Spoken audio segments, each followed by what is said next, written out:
उसको ऑफ़ कर दिया, फ़ैन ऑन करा, ऑन करने के बाद उसको ऑफ़ कर दिया। जब उसको ऑफ़ कर दिया तो क्या एकदम से रुक जाता है? नहीं रुकता, चलता रहता है। तो उसको बोलते हैं रोटेशनल इनर्शिया। इनर्शिया ही उसको चलाती रहती है, फिर थोड़ी देर बाद जाकर वो रुकता है। वो रुकता भी क्यों है वो भी बताएंगे। तो ये सारा तो हुआ वॉल्यूम 1 में। अब वॉल्यूम 2 पर आ जाओ तो वहाँ पर भी आपने एक चैप्टर करा था साउंड, यहाँ पर भी एक चैप्टर है साउंड। तो साउंड को 3 पार्ट्स में डिवाइड करा हुआ है, ऑसिलेशंस में, वेव्स में, सिंपल हार्मोनिक मोशन में। तो जब आप यहाँ 11th क्लास का फिज़िक्स करेंगे तो आपको बार बार 9th क्लास के फिज़िक्स की याद आती रहेगी। और जो नई चीज़ आ जाएगी वो आ जाएगी फ्लूइड मैकेनिक्स, कि आपने फ्लूइड मैकेनिक्स नहीं करा था। आपने ये नहीं देखा था कि पानी अगर मैंने अपने दोनों हाथों पर पानी डाल दिया, दोनों हाथ गीले हो गए, तो फिर मैं आराम से अपने हाथ को ऐसे मूव कर सकता हूँ। लेकिन वहीं अगर हमने अपने हाथ पर कोई और थोड़ा सा विस्कस फ्लूइड डाल दिया, विस्कस फ्लूइड मतलब थोड़ा सा गाढ़ा, जैसे कि हनी हो गया, तो अगर दोनों हाथों पर हनी लगा हुआ है तो मैं ऐसे ऐसे उसको अगर रगड़ता हूँ तो मुझे प्रॉब्लम होती है। फिर अगर मैं ऐसे छुड़ाता हूँ तो वो हाथ भी आपस में चिपक जाते हैं।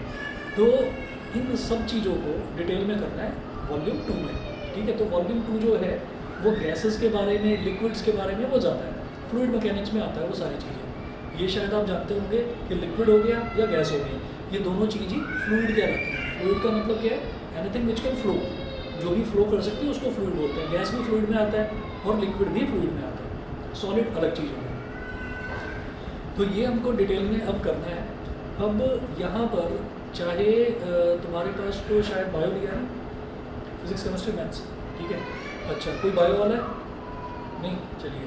तो अब आप ये देखो कि मैथ्स में एक टॉपिक है ऐसा, डिफरेंशिएशन और इंटीग्रेशन, जो बच्चे पढ़ते हैं 12th क्लास में, 11th में नहीं पढ़ते। लेकिन यहाँ पर फिजिक्स करने के लिए भले ही हमारे पास मैथ्स हो या ना हो, हमें ये डिफरेंशिएशन और इंटीग्रेशन करना ही पड़ेगा। तो जो शुरुआत वाला चैप्टर है यूनिट्स एंड मेजरमेंट, उसमें आपको ये भी करना है, ठीक है। और एक यूनिट को दूसरी यूनिट में कैसे कन्वर्ट करते हैं, वो बहुत सारी चीज़ें, जैसे कुछ चीज़ें ऐसी हैं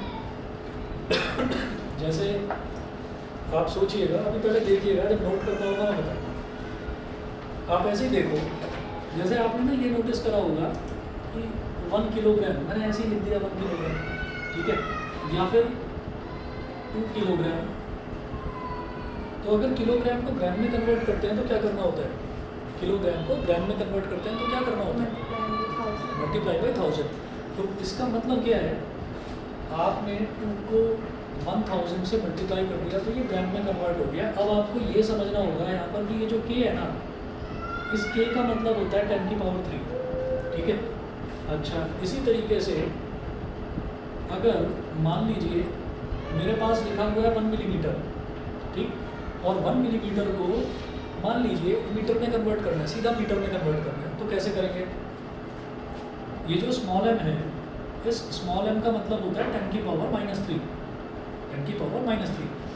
तो ये क्या हो जाएगा? 1 इंटू ये जो स्मॉल m है, इसकी जगह आ जाएगा 10 की पावर -3 और ये मीटर, इस तरह से। तो बहुत सारी यूनिट्स हैं, जैसे हम लगातार अगर देखते चले जाएँ तो 10 की पावर जो 3 है, that is called k is for kilo. 10 की पावर 6 को बोल देते हैं m इज़ फॉर मेगा। फिर आता है 10 की पावर 9 को बोल देते हैं गीगा, कैपिटल G से रिप्रेजेंट करते हैं। तो ये शायद आपने कुछ कंप्यूटर्स में सुना हुआ लग रहा होगा ये शब्द, कि कितने KB की फाइल है। KB मतलब किलो बाइट्स, तो किलो का मतलब क्या है कि 1000, वहाँ पर 1000 आ जाएगा, 10 की पावर 3 आ जाएगी। KB के बाद बोलेंगे अरे KB की फाइल नहीं है, ये फाइल मेरी हैवी है, MB की है। MB का मतलब क्या हो गया? 10 की पावर 6, 1000 मल्टीप्लाइड बाई 1000, अभी तो 10 की पावर 6 हुआ, ठीक है। अच्छा, फिर हम कहेंगे अच्छा GB, तो GB में तो हार्ड ड्राइव्स आती हैं, हार्ड ड्राइव्स जिनकी बहुत ज़्यादा कैपेसिटी होती है। तो अगर कोई बोलता है कि कितनी फाइल, कितनी उसकी है, कितनी उसकी मेमोरी की है, उसकी फाइल की, तो हम ये बोलेंगे 1 GB की है। तो 1 GB का मतलब क्या हो गया? 1 इंटू 10 की पावर 9 बाइट्स। तो ये कुछ टर्म्स हैं जो हम टेबुलर फॉर्म में स्टडी करेंगे, और हमको ये समझ में आ जाएगा कि अब हमें बार बार ये नहीं करना पड़ेगा कि मीटर को अगर मिलीमीटर में चेंज करना है तो हमें ये प्रॉब्लम नहीं आएगी कि नहीं मीटर के बाद मैं पहले सेंटीमीटर में करना जानता था कि 1 मीटर में 100 सेंटीमीटर होते हैं, फिर 1 सेंटीमीटर में 10 मिलीमीटर होते हैं, तो मैं उस तरह से करूँगा, वो नहीं करना। तो हमको क्या करना है, हम अपने आप देखेंगे कि सेंटी क्या होता है, मिली क्या होता है, फेम्टो क्या होता है, पीको क्या होता है, नैनो क्या होता है, तो ये पूरा टेबल बनाकर ये स्टडी करेंगे, ठीक है। तो यूनिट्स एंड मेजरमेंट में जो पहला वाला चैप्टर है, उस पहले वाले चैप्टर में हमको यही चीज़ें शुरुआत में देखनी है कि किस तरीके से किसी भी चीज़ को हमको कन्वर्ट करना है एक तरीके की यूनिट से दूसरे तरह की यूनिट में। और उसके अलावा क्या होता है कि जैसे मान लीजिए हमने ऐसे ही बोल दिया F is equal to M A, तो ये जो पहला वाला चैप्टर है, ये पहला वाला चैप्टर हमको ये भी बताएगा कि आप सिर्फ बेसिक जो यूनिट्स हैं, बेसिक यूनिट्स को हम फंडामेंटल यूनिट्स भी बोलते हैं, आप फंडामेंटल यूनिट्स की ऐसा यूनिट को बस याद रखें, बाकी कुछ याद रखने की ज़रूरत नहीं है। तो जो फोर्स है, फोर्स का फॉर्मूला होता है मास इंटू एक्सेलरेशन, और मास की ऐसा यूनिट होती है किलोग्राम, एक्सेलरेशन की ऐसा यूनिट होती है ms की पावर -2 यानी कि मीटर पर सेकंड स्क्वायर, ठीक है। तो आप सीधा सीधा कह सकते हैं कि फोर्स की ऐसा यूनिट क्या हो गई, किलोग्राम मीटर पर सेकंड स्क्वायर।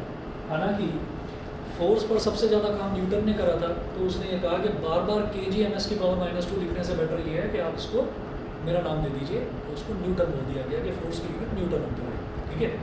अच्छा, हालांकि फोर्स जो है वो एक बेसिक क्वांटिटी में नहीं आता, ठीक है। बेसिक क्वांटिटी में 7 क्वांटिटीज़ आती हैं, और जो बहुत बेसिक हैं उनमें 3 आती हैं, शायद पढ़ लिया होगा, मास, लेंथ और टाइम, ठीक है। ल्यूमिनस इंटेंसिटी भी है, मोल भी है, करंट भी है, ठीक है, क्वांटिटी ऑफ मैटर भी है, कैंडेला भी है। तो ये टोटल तो 7 है, लेकिन आती 3 ही है, जो ज़्यादा एग्जाम में पूछी जाती है वो 3 है। तो मैं स्टार्ट करता हूँ जी बिल्कुल शुरुआत से। तो पढ़ने का जो तरीका है फिजिक्स का, उसमें आप ये समझ लीजिए कि 3 चीज़ें आपको करनी है, 3 चीज़ें करनी है, लर्न भी करना है, प्रैक्टिस भी करनी है, और रट्टा भी लगाना है, ठीक है। तीनों काम करने हैं। तीनों काम किस लिए करने हैं भाई, पहली चीज़ देख लीजिए, रट्टा कहाँ लगाना है। रट्टा लगाना है आपको डेफिनेशन में। जब डेफिनेशन पूछी जाएगी तो वो वर्ड टू वर्ड वैसी ही होनी चाहिए जैसी लिखी हुई है स्टैंडर्ड। ये नहीं सर मेरा भी तो बताने का मतलब वही था ना, तो वो नहीं होना चाहिए, समझ रहे हो। तो उसका तो रट्टा लगेगा बिल्कुल एज इट इज़। उसके बाद लर्न क्या चीज़ करनी है, स्टेप बाय स्टेप आपको क्या लर्न करना है। यहाँ पर डेरिवेशन नाम की एक बहुत खतरनाक चीज़ आ जाती है 11th क्लास में भी और 12th क्लास में भी। जो भी फॉर्मूले हैं, चाहे न्यूटन का फर्स्ट लॉ हो, चाहे सेकंड लॉ हो, चाहे थर्ड लॉ हो, चाहे फिर आगे हम इनर्शिया के लॉज करेंगे, चाहे फिर आगे ग्रेविटेशन के लॉज करेंगे, तो सबके फॉर्मूलों के डेरिवेशन है, ठीक है। तो वो डेरिवेशंस बहुत पूछे जाते हैं। तो डेरिवेशन क्या है कि कोई भी फॉर्मूला आया तो आया कैसे, ठीक है, तो वो आपको डिराइव कर करके दिखाना है। तो पहली चीज़ हो गई जो डेफिनेशन वाला पोर्शन हो गया, दूसरी चीज़ हो गई डेरिवेशन वाला पोर्शन हो गया, और तीसरी चीज़ है न्यूमेरिकल, ठीक है। तो न्यूमेरिकल तो आपके बिल्कुल मैथ्स की तरह ही होंगे, और न्यूमेरिकल्स बहुत मज़ेदार न्यूमेरिकल्स हैं, इसमें सोचने वाले न्यूमेरिकल्स हैं, अच्छा लगेगा फिजिक्स पढ़ के। चलिए जी,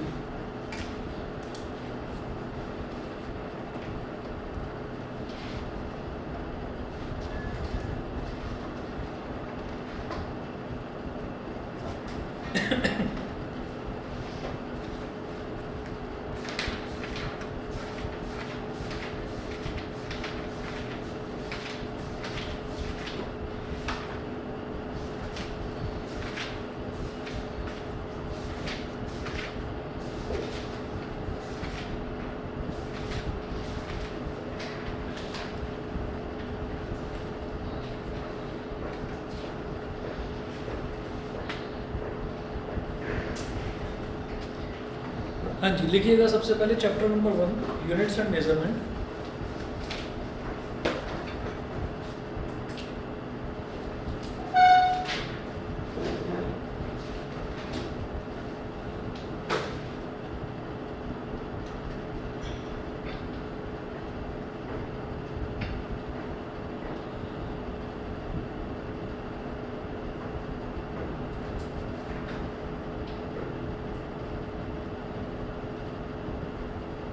यूनिट्स एंड मेजरमेंट में नोट करिएगा।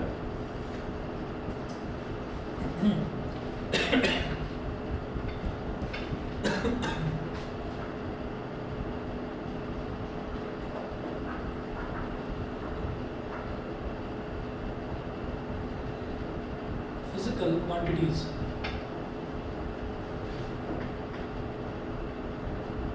Physical quantities,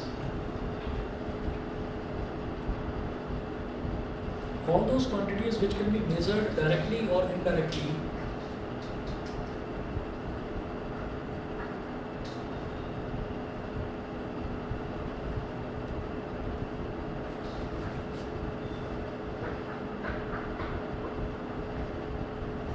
all those quantities which can be measured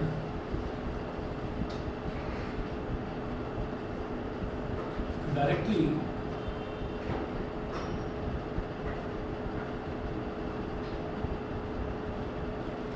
which can be measured directly or indirectly, and in terms of which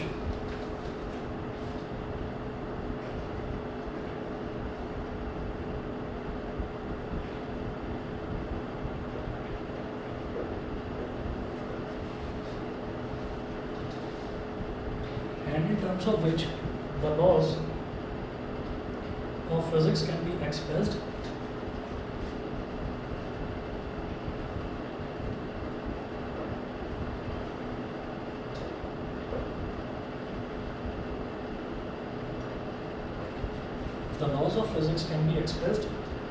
are called physical quantities.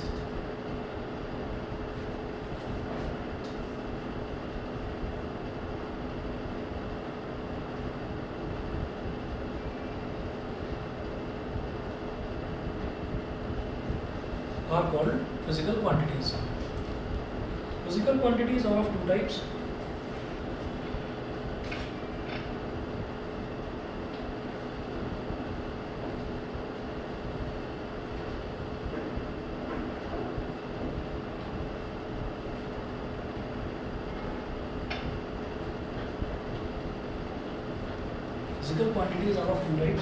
First लिखिएगा fundamental quantities.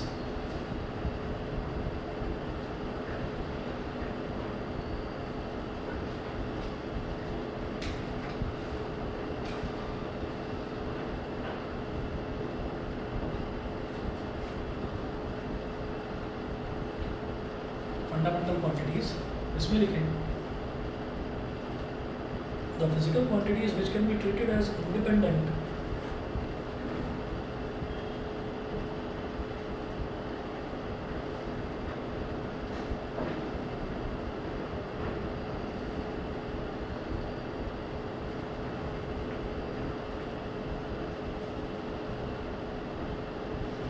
physical quantities which can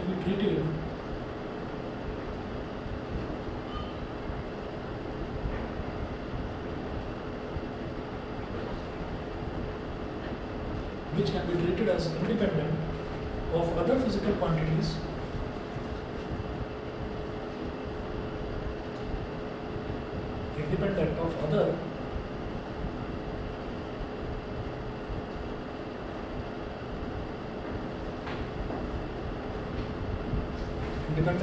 physical quantities and are not usually defined in terms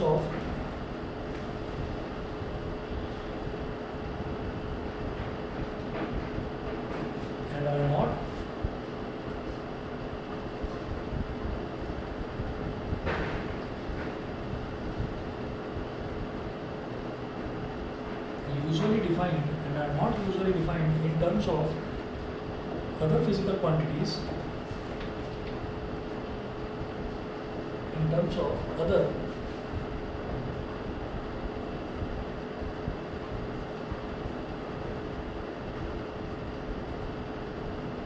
physical quantities are called fundamental quantities.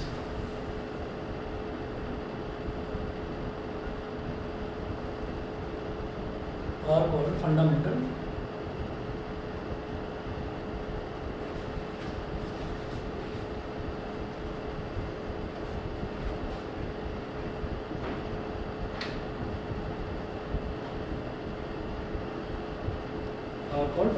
quantities. Example लिखिएगा, बल्कि example नहीं होती ही है तो fix होगी. लिखिएगा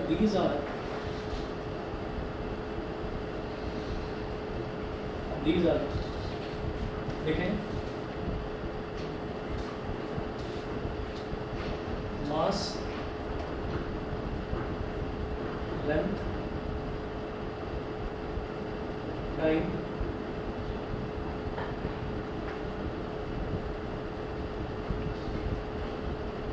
electric current,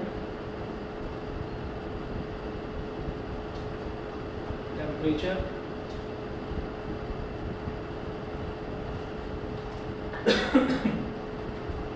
luminous intensity,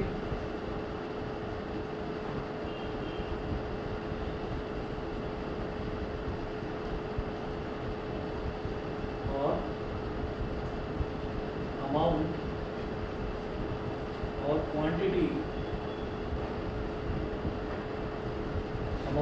quantity of substance, amount और quantity of substance. तो आप ये देखिए, ये 7 तरीके की फंडामेंटल क्वांटिटीज़ हो गई। तो फिजिकल क्वांटिटी क्या होती है? All those quantities which can be measured directly और indirectly and in terms of which the laws of physics can be expressed are called physical quantities. जितनी भी क्वांटिटीज़ हैं जिनको डायरेक्टली मेज़र करा जा सकता है या इनडायरेक्टली मेज़र करा जा सकता है। फॉर एग्जांपल, अगर मान लीजिए कोई ट्री है, बहुत ऊंचा ट्री है, तो चलिए ठीक है, हमने किसी भी तरीके की कोई भी टेक्निक लगाकर हम कैसे भी करके हम उस ट्री के बिल्कुल टॉप तक पहुंच गए, ठीक है। और हमने वहाँ से एक मेजरिंग थ्रेड लेकर और मेजरिंग थ्रेड को हमने नीचे तक ड्रॉप कर दिया। दूसरे बंदे ने उसको पकड़कर बिल्कुल स्ट्रेट कर दिया ताकि बीच में कहीं पर कोई स्लैग ना रहे, बिल्कुल सीधा रहेगा।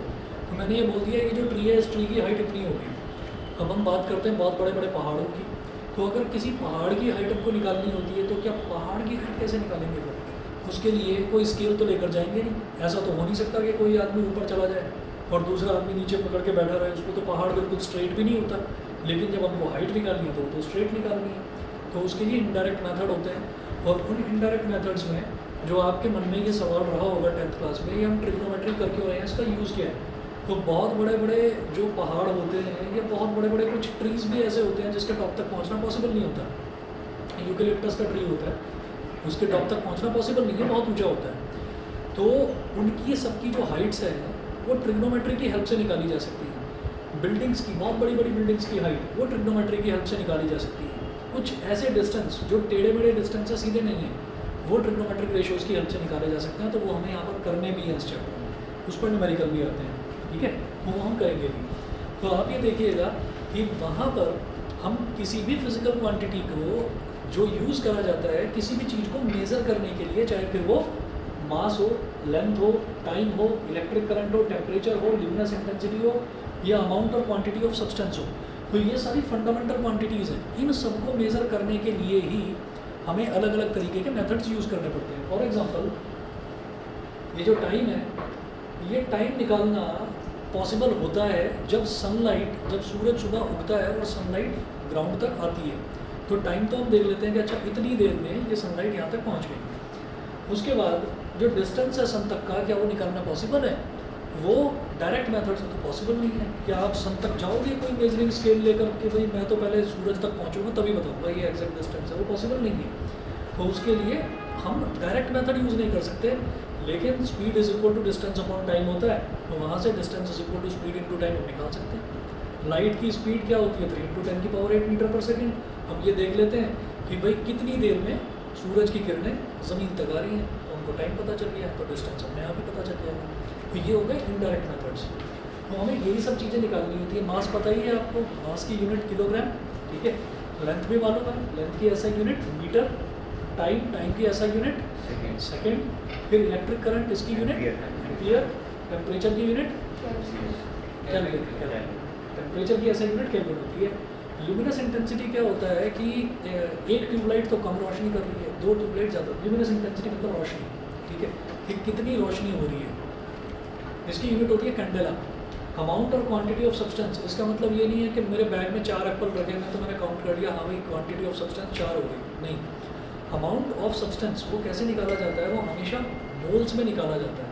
हम ये बोलते हैं कि दुनिया की कोई भी चीज़ है वो एटम से मिलकर बनी है, और एटम इतना छोटा है कि उसको देख पाना या टच कर पाना पॉसिबल नहीं है। तो हम ये कहते हैं कि हमने एटम्स का एक ग्रुप इकट्ठा कर लिया, उस ग्रुप को एक नंबर दे देते हैं 6.022 × 10⁻23।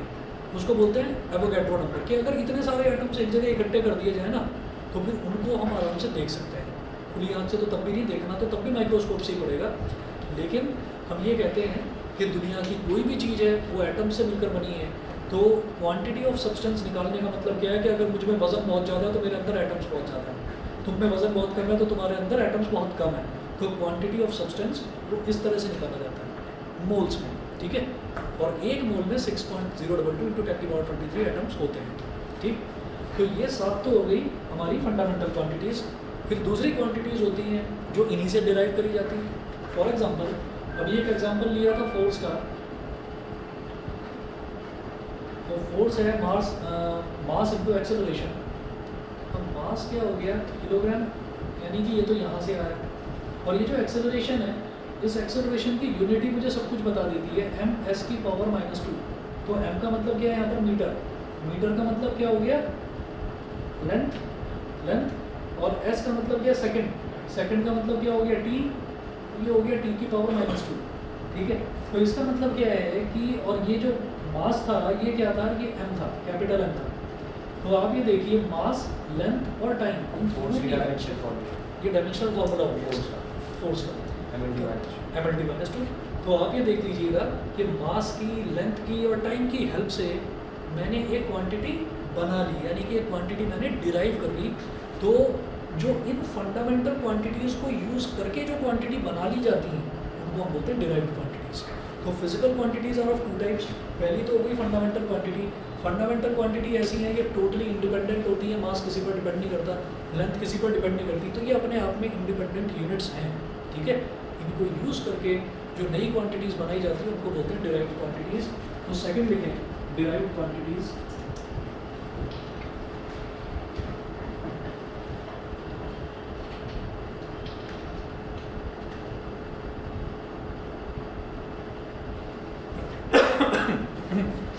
derived quantities, physical quantities whose defining operations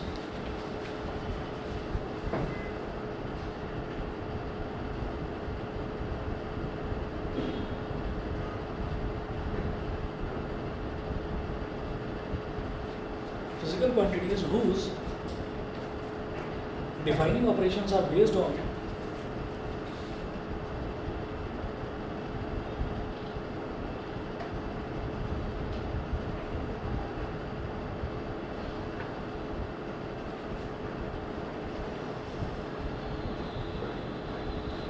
physical quantities whose defining operations are based on other physical quantities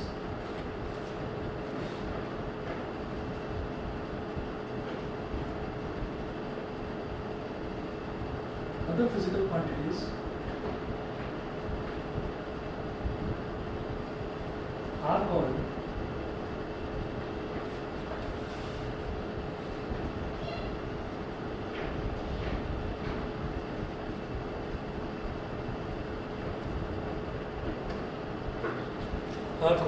derived quantities. Example, इनका एग्जाम्पल होगा, ये तो होती ही हैं फिक्स, इनका एग्जाम्पल होगा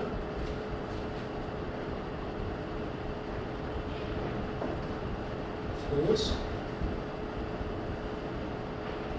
वेलोसिटी,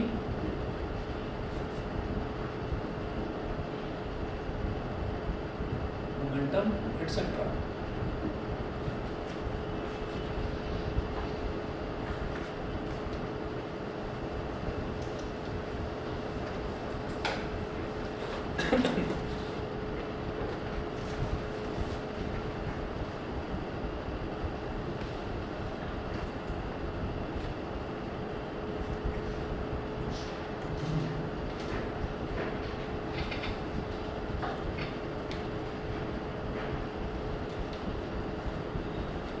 अगला नोट करेंगे system of units.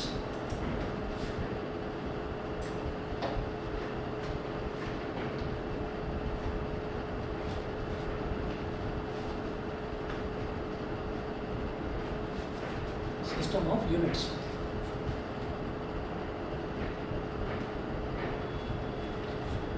System of units में लीजिएगा a complete set of units which is used to measure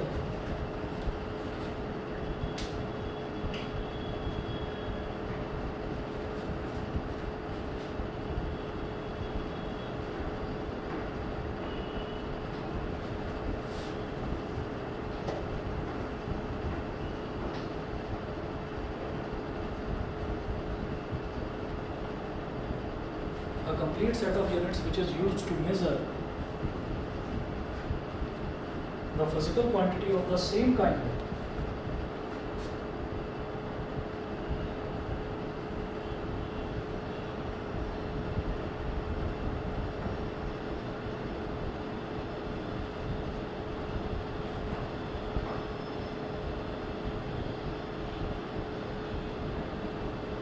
the physical quantity of the same kind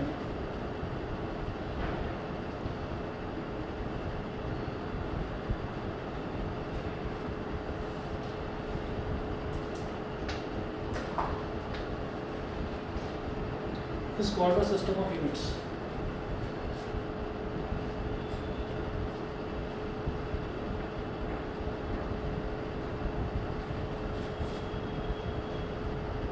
It's called a system of units.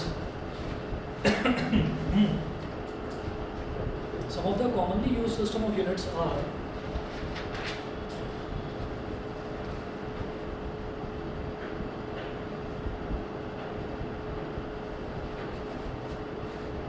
commonly used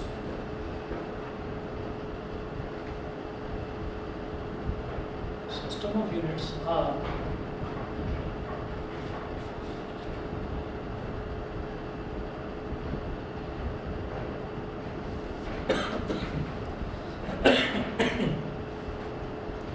पहला लिखेंगे CGS system.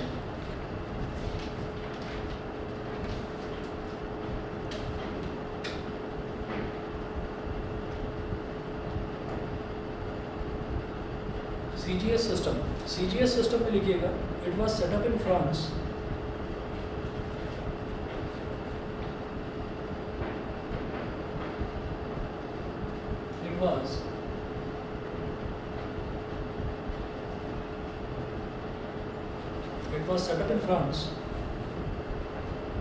full stop. It is based on centimeter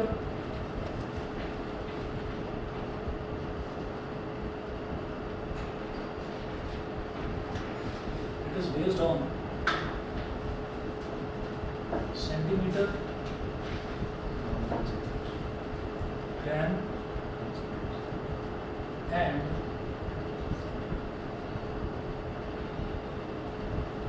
it is based on centimeter, gram and second as the fundamental units of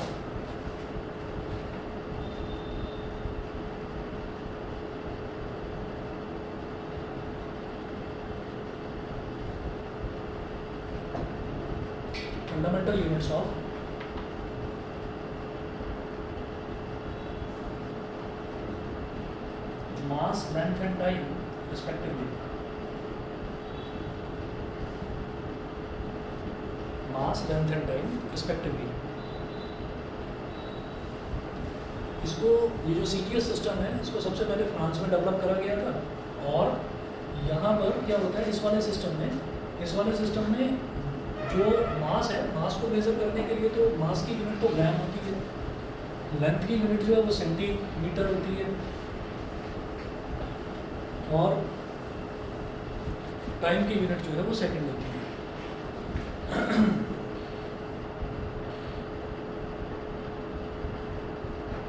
length पहले लिख लो, मास बाद में लिख लो। पहले centimetre यानी कि लेंथ, फिर ग्राम यानी कि mass. Length, mass and time respectively. ठीक है, तो ये CGS सिस्टम है। ये कुछ उसी तरीके से हो गया कि जैसे मान लीजिए हम यहाँ पर इंडिया में अपना कोई स्कूटर है या बाइक है वो अगर हम चला रहे हैं तो हमारा जो ओडोमीटर है उस पर लिखा हुआ आता है किलोमीटर पर आवर में। किलोमीटर पर आवर में वो हमको स्पीड देता है। अच्छा, अगर हम कहीं यूरोप की किसी कंट्री में चले जाते हैं तो वहाँ MPH में होता है, माइल्स पर आवर में। ठीक है ना। हम यहाँ पे अगर कोई भी चीज़ खरीदते हैं, चावल खरीदते हैं, चीनी खरीदते हैं, कुछ भी खरीदते हैं, घर के लिए राशन खरीदते हैं, तो वो कहते हैं कि भाई आपको कितना किलो चाहिए, मतलब कितना किलोग्राम चाहिए, और आप वहाँ पाउंड में हो जाता है। तो ये डिपेंड करता है, ये कंट्री टू कंट्री डिपेंड करता है कि अलग अलग कंट्रीज़ में अलग अलग सिस्टम्स यूज़ करे जाते हैं। तो ये जो CGS सिस्टम है, ये CGS सिस्टम आज भी फ्रांस में यूज़ करा जाता है। उसके बाद सेकेंड CGS सिस्टम के बाद आप नोट करें FPS system. FPS system, FPS system जो है ये नाम से समझ में आ गया होगा, F is for foot, P is for pound and S is for second, ठीक है। तो जो फंडामेंटल की भी फंडामेंटल क्वांटिटीज है ना, बिल्कुल बेसिक जो है वो ये मास लेंथ और टाइम ही है। तो मास लेंथ और टाइम को ही लेकर ये अलग अलग सिस्टम्स भी डिफाइन करे गए हैं। तो FPS सिस्टम में नोट करिएगा, it is a British system based on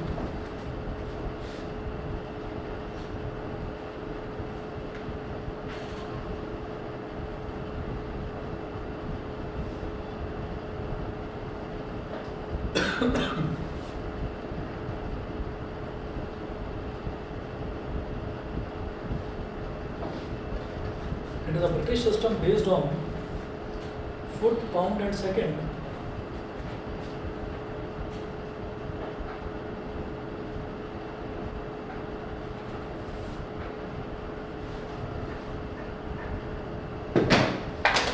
Foot, pound and second as the fundamental units of length, mass and time respectively.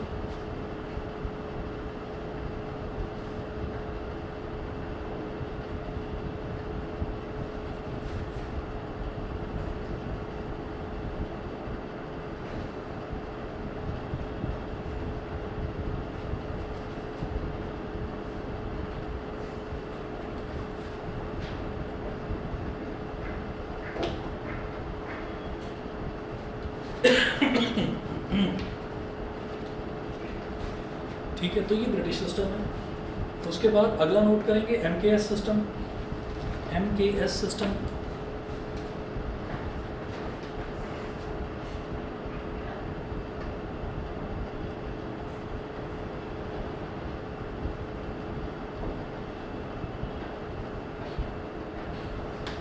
MKS system बताइए, M for metre, K for kilogram, S for second.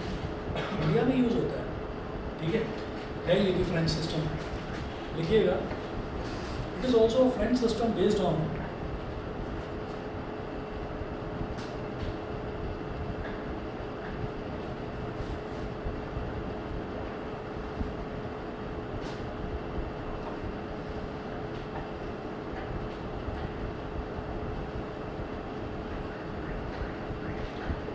it is also a French system based on meter, kilogram,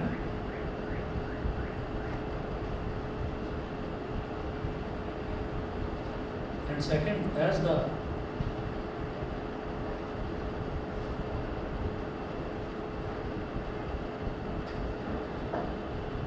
fundamental units of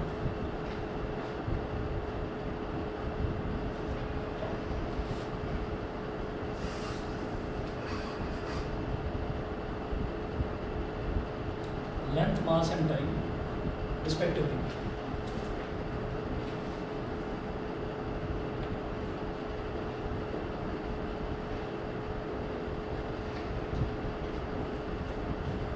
अब लिखेंगे fourth SI, जो हम आजकल पढ़ते हैं SI units, यहाँ लिखें SI। इसमें लिखें the international system of units. System international भी बोल देते हैं इसको, the international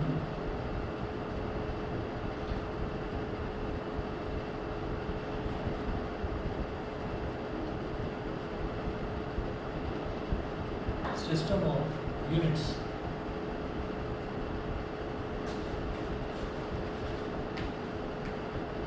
it is a modernized and extended form of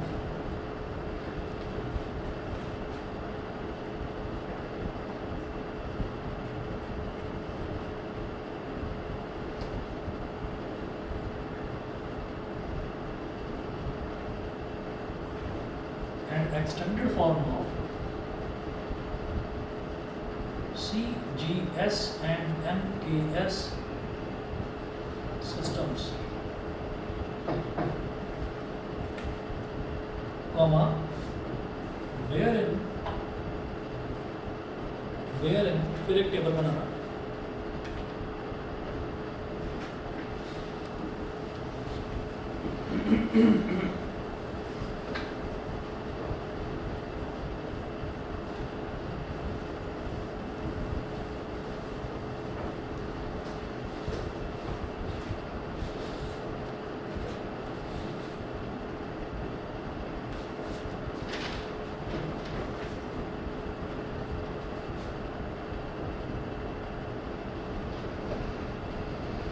physical quantity,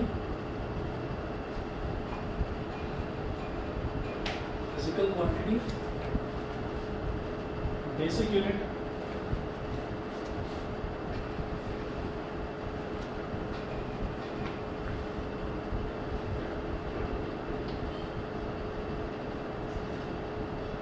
और फिजिकल क्वांटिटी, बेसिक यूनिट और सिंबल। तो सारी लिखती चली जाइए। लेंथ, मास, टाइम, टेम्परेचर,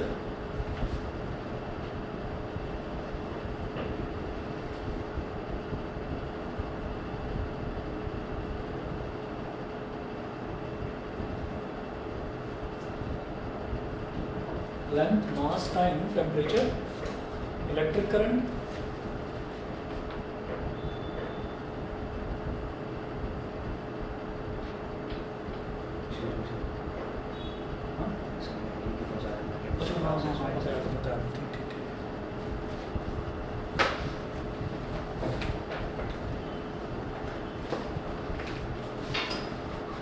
किस टाइम से होती है? 5:30 से।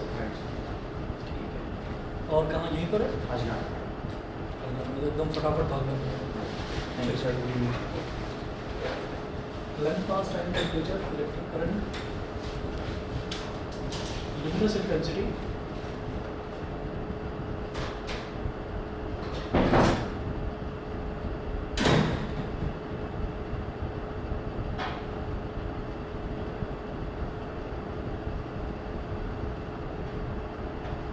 और क्वांटिटी ऑफ मैटर। 1 2 3 4 5 6 7 7 हो गई। तो लेंथ जो है, लेंथ के लिए मीटर, मास के लिए किलोग्राम, टाइम के लिए second, temperature kelvin, electric current ampere, luminous intensity CANDELLA candela, और क्वांटिटी ऑफ मैटर इसमें लिखिएगा मोल।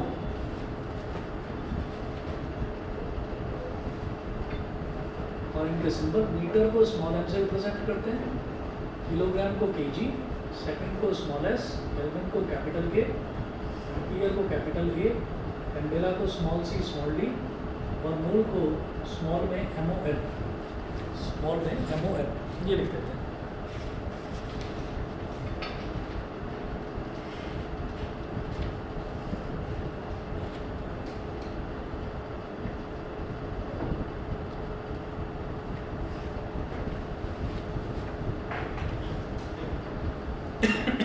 उसके बाद देखेंगे आप एक टेबल बनाएंगे, prefixes for powers of 10।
Prefixes for powers of 10.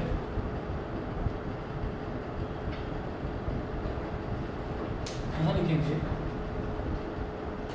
Multiple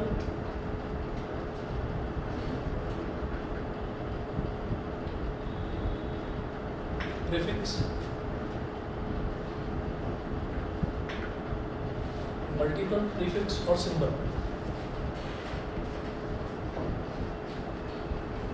multiple prefix और सिंबल।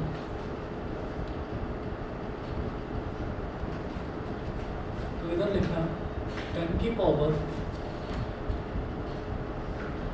1 2 3, 10 की पावर 1, 10 की पावर 2, 10 की पावर 3, 10 की पावर 6, 10 की पावर 9, 1, 2, 3, 6, 9, 12, 15, 18, 12, 15 और 18.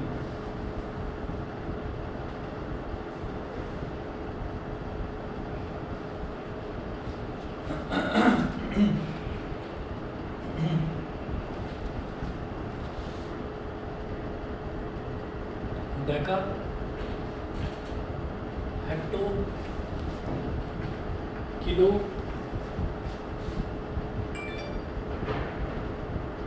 मेगा, टेरा,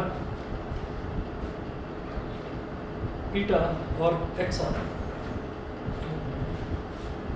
Deka, hecto, kilo, deca, hecto, kilo, mega, 6, 9, हाँ, मेगा हो गया. मेगा, मेगा के बाद यहाँ पर 10 की पावर 9 गीगा.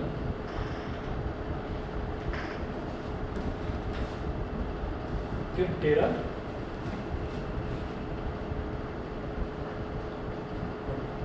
पीटा और एक्सा. और जो इनके सिंबल है वो क्या होंगे?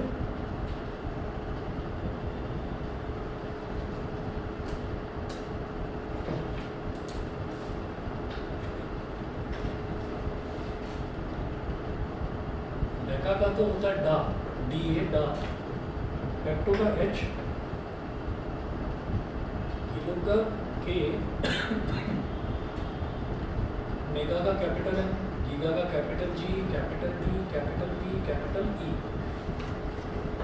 ठीक है, तो ये वही वाली चीज़ है जो मैंने आपको बताया कि अगर कहीं पर किलोग्राम लिखा हुआ है तो किलो का मतलब ही क्या है? किलो का मतलब ही 10 की पावर 3 है. आप K हटा दें और K की जगह 10 की पावर 3 से मल्टीप्लाई कर दें. अगर कहीं पर 5 किलोग्राम लिखा हुआ है तो आप क्या करेंगे? 5 किलोग्राम का मतलब क्या है? kg. ये जो K लिखा हुआ है, इस K का मतलब ही 10 की पावर 3 है. तो ये सीधा सीधा ग्राम में कन्वर्ट हो जाएगा. 5 × 10 की पावर 3 ग्राम बन जाएगा ये. ठीक है, तो एक तो ये वाली टेबल हो गई. ये तो हो गई हमारे मल्टीपल्स. मल्टीपल्स का मतलब क्या है कि 10 की सारी पॉजिटिव पावर्स हैं यहाँ पर. ठीक है, एक टेबल और बनाएंगे. ये तो मल्टीपल्स की टेबल हुई. एक टेबल बनाएंगे सब मल्टीपल्स की.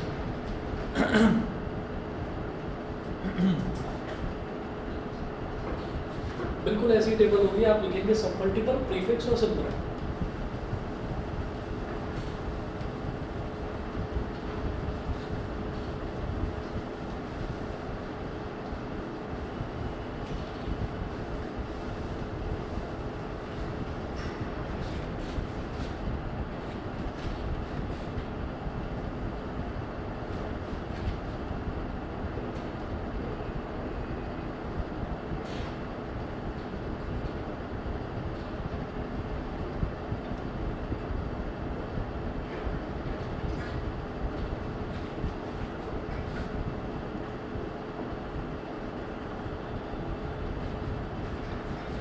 सब मल्टीपल्स में आप लिखिएगा 10 की पावर -1, 10 की पावर -2. मतलब यही सारी पावर्स होंगी, बस आप उसमें नेगेटिव लगा देंगे. तो 10 की पावर -1, -2, -3, -6, -9, -12, -15 और -18.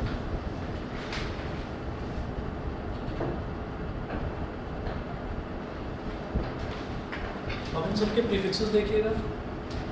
इन सब के प्रीफिक्सेस क्या हो जाएंगे? डेसी, सेंटी, मिली, माइक्रो.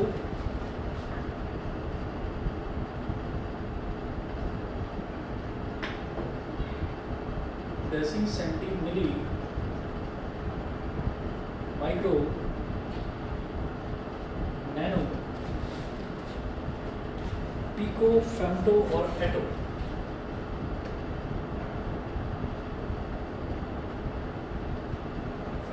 और एटो ये हो गया. और सिंबल्स सबके क्या क्या होंगे?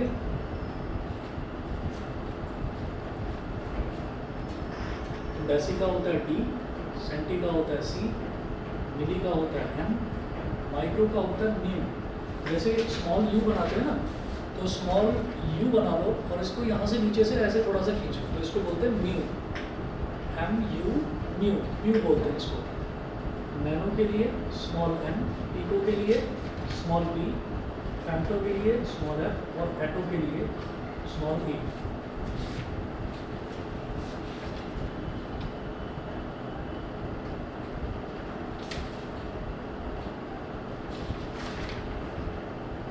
ठीक है,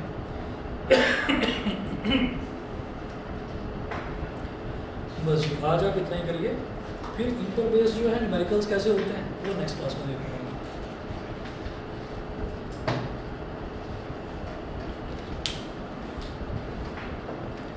और ये वाला जो चैप्टर है, इस वाले चैप्टर के नोट्स यहीं बनवाऊंगा। आगे के जो चैप्टर्स हैं उनमें क्योंकि लिखने का काम फिर बहुत ज़्यादा हो जाएगा, तो उसके नोट्स मेरे खुद के हैंड रिटन है, मैं वही दूंगा। ठीक है।